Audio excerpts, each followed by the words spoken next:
오늘은 잠시 멈춰 은혜를 기억하라 하는 제목으로 말씀을 나누겠습니다. 여러분들, 시간이요 정말 빠릅니다. 여러분들도 그렇게 느끼시나요? 예. 어른들이 말씀하시기를 40대 때는 40km로 가고 또 50대 때는 50km로 가고 60대, 70대 다 그 나이대에 맞게 빠르게 그 속도로 간다 하는 말씀들을 하시더라고요. 그런데 여러분들 정말 그렇습니까? 예. 저는 아직 나이가 어리고 젊어서 40대인데요 40대보다 더 빨리 가는 것 같아요. 눈 뜨면 주일이에요.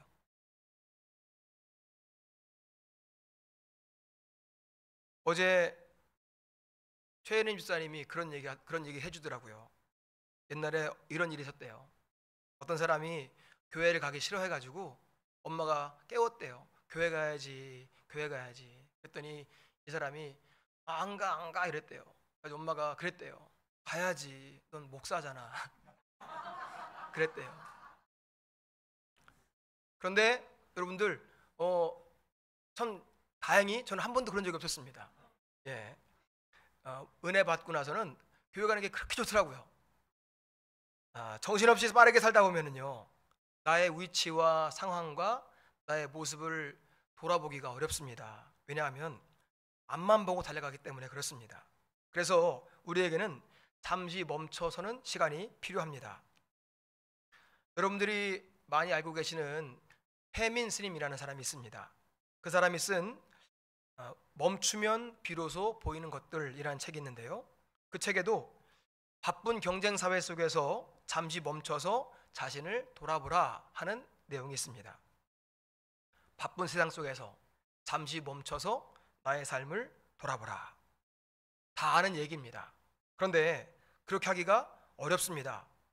멈춰서 내 삶을 돌아보기 어려운 시대를 살아가는 우리에게 하나님께서 불러주시고 멈춰서서 내 삶을 돌아볼 수 있는 기회를 주신 날이 바로 맥주감사 주일입니다.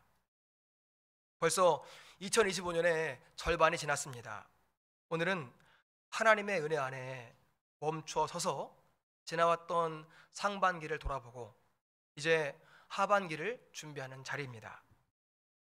쉼없이 달려온 시간, 때로는 버겁고 숨가쁘게 살아왔는데 하나님께서 우리를 초대하고 불러주셨습니다. 멈추어 서라. 그리고 나의 은혜를 기억하라. 여러분들은 하나님의 은혜가 매일매일 체감되십니까? 평범한 날들이 매일 계속되면요 감사도 감동도 점점 희미해집니다. 그런데 고통과 고난의 세월을 지나는 사람은 나도 그냥 평범한 하루를 살고 싶다 하는 소망을 말합니다. 어떤 사람에게는 간절한 그 평범한 날들이 우리에게는 지루하고 아무런 감동이 없는 날로 지나갑니다. 여러분들에게 주어진 날들 속에 하나님의 손길을 기억하며 그 은혜를 세워보시기를 바랍니다. 여러분들의 그 평범한 날들이 특별한 날로 바꿔질 줄로 믿습니다. 지난 주일 6월 29일이었죠. 그날이 저에게는 특별한 은혜가 있었던 날이었습니다.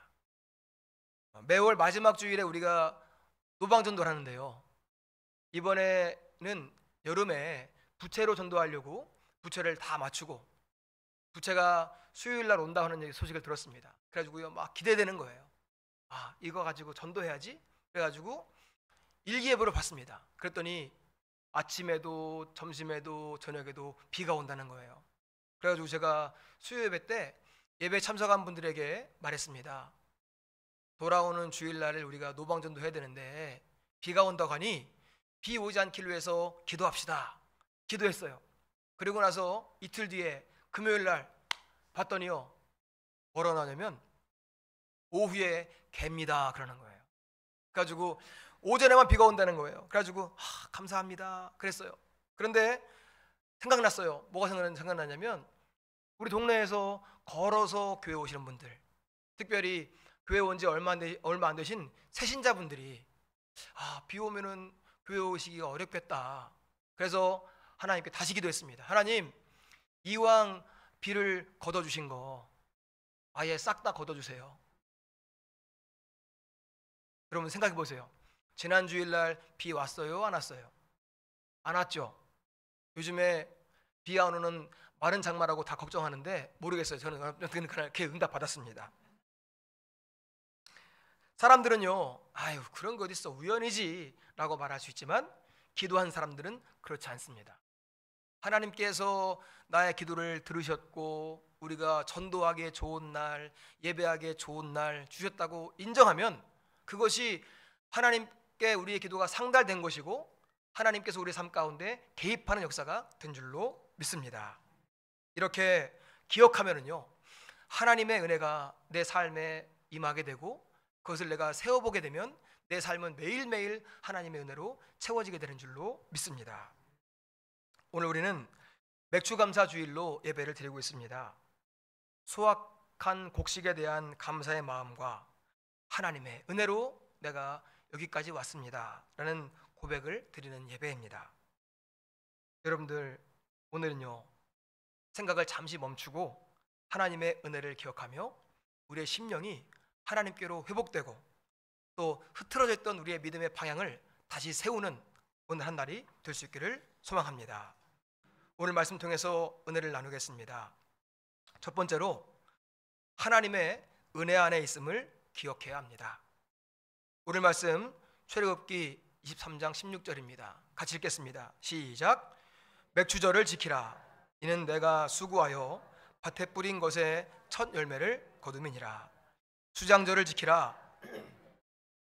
이른 것을 연말에 밭에서부터 거두어 저장함이니라. 아멘. 맥주절은 하나님께서 정하신 날입니다. 구약 성경에 보면은요, 하나님께서 이스라엘 백성들에게 지키라 하고 명령하신 절기가 세 가지가 있습니다. 바로 위에 나오는 15절에 나오는 무교절, 그리고 오늘 읽은 말씀이 나오는 맥주절과 수장절입니다. 이 세 가지 절기는요, 하나님께서 하나님의 백성들과 함께 하셨던 그 사건을 기념하기 위해서 허락하신 날입니다. 오늘 읽었던 말씀에 보면 맥주절과 수장절이 나오는데요, 수장절은 추수를 다 거둔 다음에 그 풍성한 은혜 가운데에서 이제 다음을 위해 저장하면서 하나님 앞에 감사의 마음으로 드렸던 날입니다. 맥주절은 처음 열매를 하나님께 드리면서 감사했던 날입니다. 이때 이스라엘 백성들은 보리를 추수하고 그 첫 열매를 하나님께 드렸습니다. 이것은 처음 것을 하나님께 드립니다. 그리고 이후의 것들도 하나님께서 도와주시고 책임지실 줄 믿습니다 하는 고백이 담긴 것입니다. 하나님께 처음 것은 드렸지만 앞으로 풍성한 수확이 보장되지 않은 상태에서 하나님께 이스라엘 백성들은 우리가 하나님을 믿습니다 라는 믿음의 고백을 드린 것입니다. 그래서 이 맥주감사절은 결실의 예배가 아니라 믿음의 예배인 것입니다.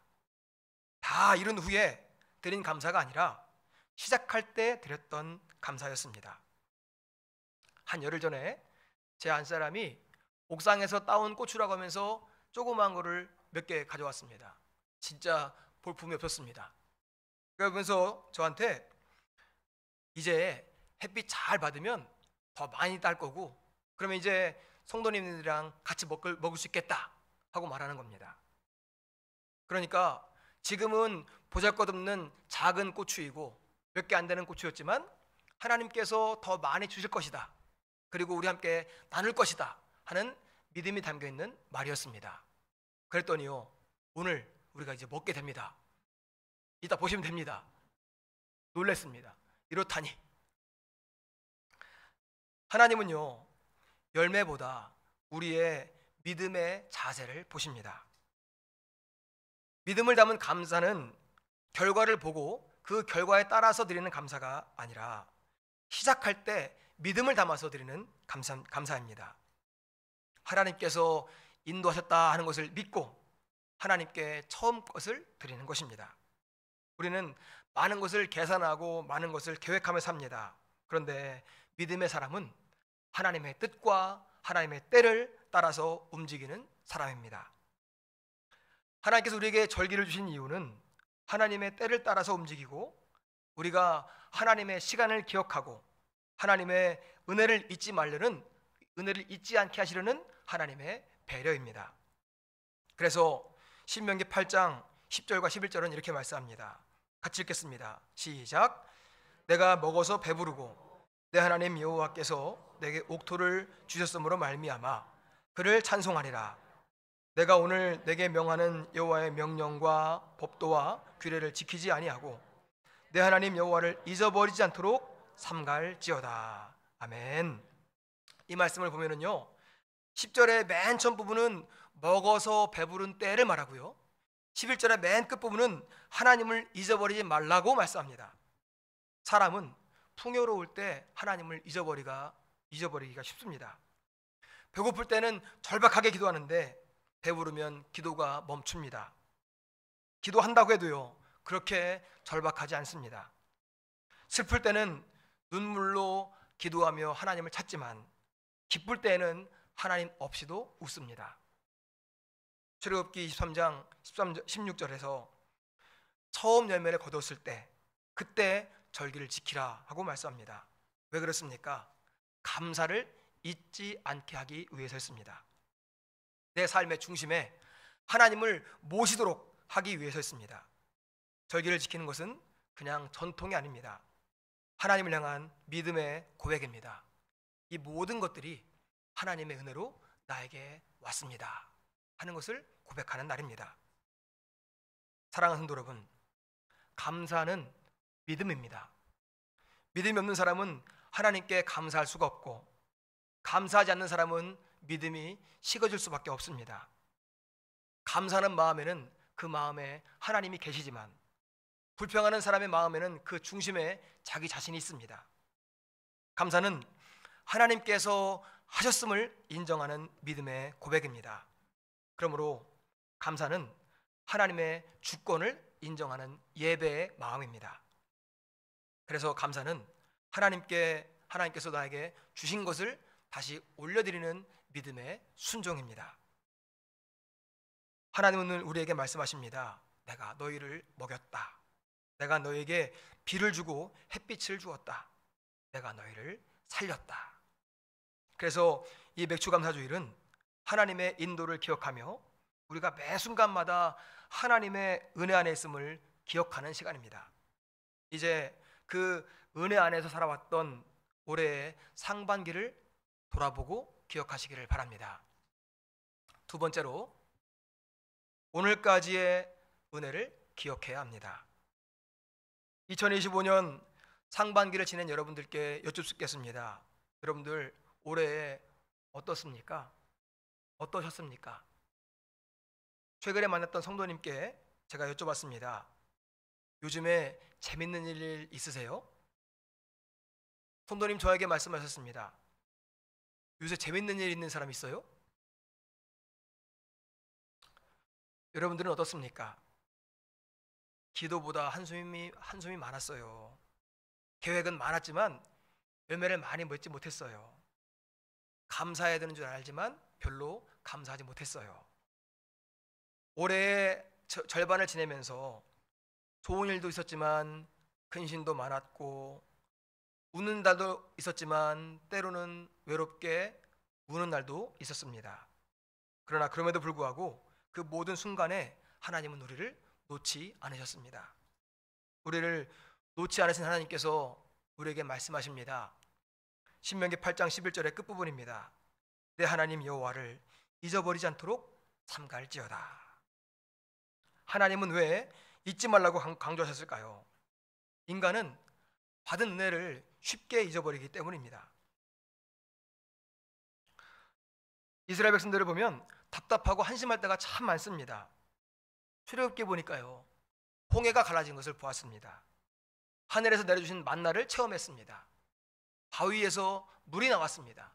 이 수많은 일들을 경험했지만 자기 마음에 조금이라도 들지 않으면 매일 불평하고 원망했습니다. 우리를 광야로 데리고 와서 죽게 하려고 여기까지 이끌고 왔냐? 여러분들은 이 이스라엘 백성들이 이해가 되십니까? 진짜 미련하고 답답합니다.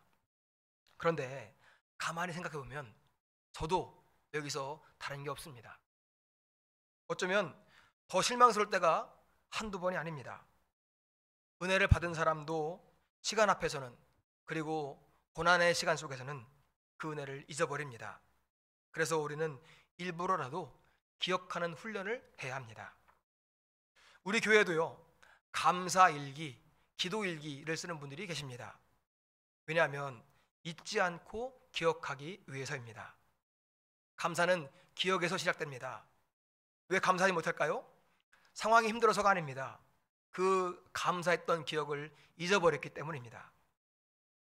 하나님께서 인도해 주셨던 시간들, 기도에 응답해 주셨던 일들, 낙심 중에서 소망을 주셨던 일들, 기대하지 않았던 특별한 기회, 마음을 만져주셨던 그 말씀들을 우리 삶 속에서 희미해질 때 우리의 감사가 사라지고 불평하게 되는 것입니다. 그런데 반대로 기억하면 감사하게 되고, 감사하면 기쁨이 회복되고, 기쁨이 회복되면 믿음이 다시 살아납니다. 그래서 감사는 단순한 감정이 아니라 기억의 훈련이고 믿음의 반응인 줄로 믿습니다. 사랑하는 성도 여러분, 성숙한 믿음의 사람은 결과를 보고 조건부로 감사하지 않습니다. 하나님의 손 안에 있음을 기억하며 감사하는 사람이 성숙한 믿음의 사람인 줄로 믿습니다. 오늘 지난 반년 동안 하나님의 은혜를 받았던 시간들을 기억해 보시기 바랍니다. 대단한 것을 이루지 못했더라도 하나님께서 우리의 건강을 지켜주신 것, 우리의 가정을 붙들어 주신 것, 우리의 자녀들을 보호해 주신 것, 일할 수 있는 직장과 일터를 하나님께서 이끌어 주셨던 것, 여러 가지 곤고한 일들이 많았지만 우리가 믿음을 잃어버리지 않고 이 자리에 나와서 예배할 수 있도록 인도해 주셨던 것, 이 모든 것들이 하나님의 은혜인 줄 믿습니다. 하나님의 은혜를 기억하면 또 감사하게 되고 하나님을 높여드릴 수밖에 없습니다. 그래서 감사는 예배입니다. 그리고 감사하는 자, 예배하는 자는 그 자리에서 다시 살아납니다. 은혜를 기억하면 믿음이 흔들리지 않습니다. 감사는 곧 기억의 열매입니다. 기억은 믿음을 지켜주는 뿌리가 됨을 기억하시기 바랍니다. 지금까지 지켜주셨던 하나님의 은혜를 기억하며 하나님께 감사를 고백하는 우리 모두가 되시기를 소망합니다. 세 번째로 맥주감사절, 그 안에 있는 생명의 은혜를 붙잡으시기 바랍니다. 오늘 우리가 지키고 있는 이 맥주감사절은요, 보리와 밀의 수확을 감사하는 날로, 구약에서는 77절과 같은 의미가 있는 날이고 첫 열매를 드리는 날입니다. 그러면 77절이 뭔가요?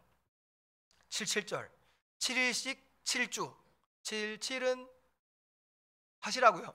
77은 그래서 49일을 말합니다. 그래서 초실절 이후에 49일을 세고 그 다음 날인 50일째 지켰던 날입니다. 출애굽기 19장 1절과 11절을 근거로 보면은요, 하나님께서 이스라엘 백성들에게 십계명을 통해서 율법을 주셨던 날이 바로 이 77절이었습니다. 하나님은 이 율법으로 이스라엘 백성들이 어떻게 살아야 되는지 하나님의 백성으로서의 기준을 알려주셨습니다. 하나님의 거룩한 기준입니다.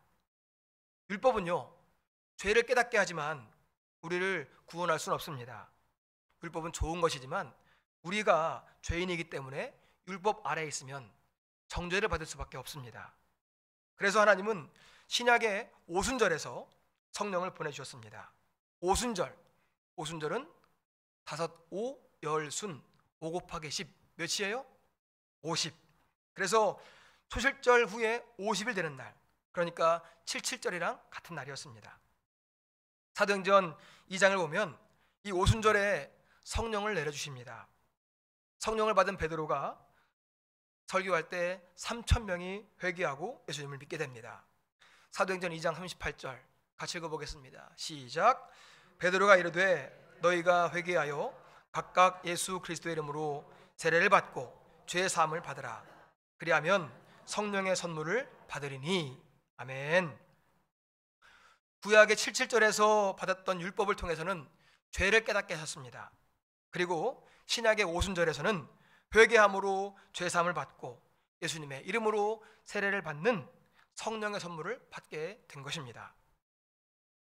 구약의 백성들은 보리나 미래 열매를 통해서 그 얻은 수확에 감사를 드렸습니다. 그런데 우리는 그와는 비교도 할 수 없는 성령의 선물로 구원의 은혜를 받았고 영원한 생명을 약속받았습니다. 그러므로 우리가 드리는 감사는 땅의 소출이나 생활의 감사를 벗어나서 훨씬 더 큰 원론적인 감사, 죄로부터 구원받은 것, 하나님의 자녀가 된 것에 대한 감사를 드려야 하는 것입니다. 우리의 감사의 이유는 세상의 형편이나 상황이 아니라 변치 않는 하나님의 은혜이기 때문에 우리는 어떤 상황 가운데서도 하나님께 감사할 수가 있는 줄 믿습니다. 사랑하는 성도 여러분, 절기는 그냥 매년 찾아오는 연례 행사가 아닙니다. 절기를 지킨다는 것은 하나님의 은혜로 여기까지 왔고 앞으로도 하나님의 은혜 안에 있기를 원합니다라는 믿음의 고백을 드리는 것입니다. 오늘 이 맥주감사주일은 한 해의 중간 지점이 아니라 하나님의 은혜 앞에서는 새로운 믿음의 출발점이 되어야 할 줄로 믿습니다. 우리는 여전히 연약하지만 우리 안에 성령께서 계시면 우리 안에 감사를 회복하게 하시고 우리의 믿음을 굳건하게 하시며 다시 하나님의 뜻을 향해 달려가도록 이끄실 것을 믿습니다. 이번 주 우리가 암송할 말씀은 신명기 8장 11절입니다. 암송하는 마음으로 읽어보겠습니다. 시작. 내가 오늘 내게 명하는 여호와의 명령과 법도와 규례를 지키지 아니하고 내 하나님 여호와를 잊어버리지 않도록 삼가할지어다. 아멘. 오늘 우리는 맥주감사주의를 드리며 올해의 상반기를 하나님의 은혜로 마무리하고 다가올 하반기를 믿음으로 시작할 것을 결단하고 있습니다. 우리는 하나님의 은혜로 여기까지 왔습니다. 그리고 앞으로도 내 계획과 내 생각을 앞세우지 않고 오직 하나님의 은혜로 살아갈 것을 결심하시기를 바랍니다. 앞으로 있을 하반기에도요, 우리는 다양한 일들을 경험하게 될 것입니다. 좋은 일도 많을 것이고 때로는 반대로 눈물과 외로움의 시간도 있을 것입니다. 예상하지 못했던 불편한 일들도 있을 수 있습니다. 그러나 오늘 우리가 지금까지 인도하신 하나님을 의지하고 앞으로도 하나님께서 인도하실 것을 믿는다면 그 어떤 일들도 우리는 능히 이겨낼 줄로 믿습니다. 하나님의 은혜를 기억하고 감사하는 사람은 넘어져도 다시 일어나기 때문입니다. 감사하는 자는 흔들려도 무너지지 않습니다. 감사에는 믿음이 담겨 있고 하나님의 은혜가 머물기 때문입니다. 이 시간 다시 한번 마음으로 다짐하시기 바랍니다. 나에게 허락하신 은혜를 기억하겠습니다. 남은 하반기도 감사와 믿음으로 살아가겠습니다. 사랑하는 성도 여러분, 오늘 말씀에서 이스라엘 백성들이 드렸던 이 맥주감사절은 다 이룬 후가 아니라 불확실한 상황이었지만 믿음으로 처음 것을 드린 예배라고 했습니다. 오늘 우리들이 대단한 일을 이루지 못했더라도 여러분들이 시작했던 일, 조그만 변화, 작은 일이라도 하나님께 첫 열매로 그 마음을 드리시기를 바랍니다. 감사하는 성도가 되시길 바랍니다. 감사는 시간을 새롭게 해석하게 됩니다. 과거를 은혜로 보고 현재를 감사로 살고 내일을 믿음으로 걷게 합니다. 하나님께서 올해 절반을 은혜 가운데 인도하셨습니다. 그리고 남은 하반기도 우리 삶을 신실하게 이끌어 가실 줄로 믿습니다. 그러므로 오늘 멈춰 서서 지나온 날들을 돌아보고 은혜를 기억하고 감사하며 하나님의 인도하심을 기대하는 우리 모두가 되시기를 바랍니다. 오늘의 감사는 내일의 믿음이 되고 내일도 우리는 하나님의 은혜 안에 살아가게 될 줄 믿습니다.